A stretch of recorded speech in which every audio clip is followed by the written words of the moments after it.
This is an example for Lesson 4 of writing reports, evaluations, and funding requests.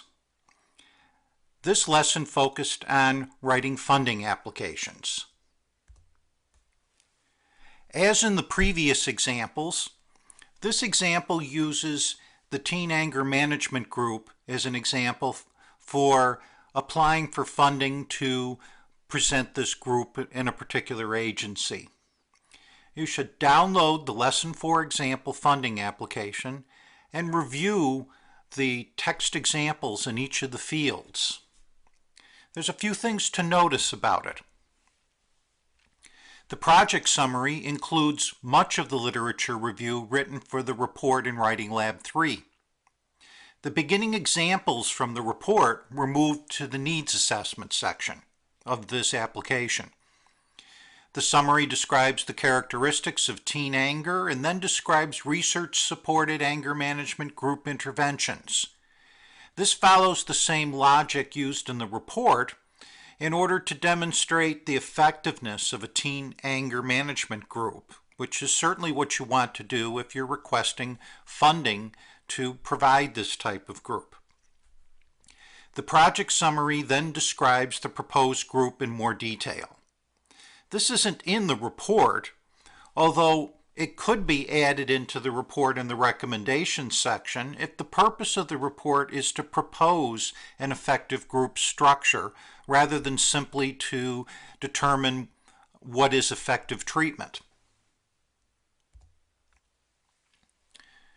The project summary then summarizes the method used for evaluating the project's success and ends with a persuasively written conclusion that states why the project should be funded.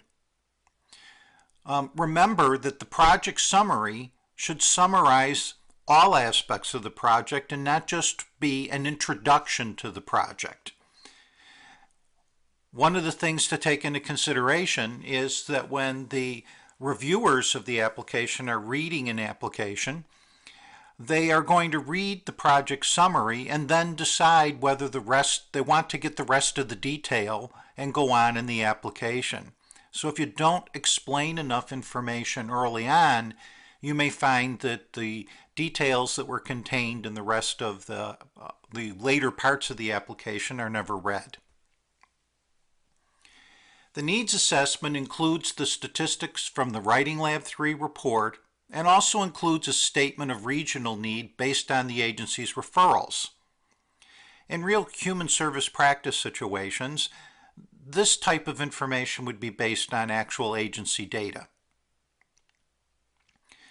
The Program Objectives and Methods section proposes 2 tasks at the very beginning of the project. In a real-life application, multiple objectives would be reported in order to explain all the primary project tasks throughout the length of time that the grant that you are applying for will last.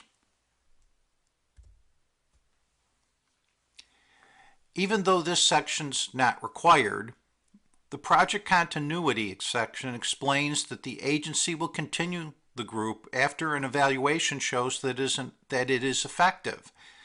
This is an example of the type of information that would go in this section. A partnership with the local School of Social Work is mentioned. In a real-life practice situation, this would specify a faculty member who would work on the project, and perhaps this would be related to the faculty member's area of research and afford the faculty member to have some publications related to this project, as well as offering consultation to the project group. Research in Professional Ethics explains how teens referred to the group and their parents will need to consent to participate in research due to the evaluation being conducted to determine the project's effectiveness. This includes a pre-test and post-test, and it also means that this information will be collated and analyzed and at least reported to the organization as well as to the funders to show that it's successful, and this is a type of research, and you want to be sure that the participants are aware of this and that you're following all research ethics protocols in order to do this. Notice that this is a simplified funding application and that in real-life situations, additional information in more detail would probably be required. So now it's time for you to review what you learned from Lesson 4 and from this example, and then practice what you learned. Go to Writing Lab 4 and write a funding application related to the topic which you used for the previous writing labs.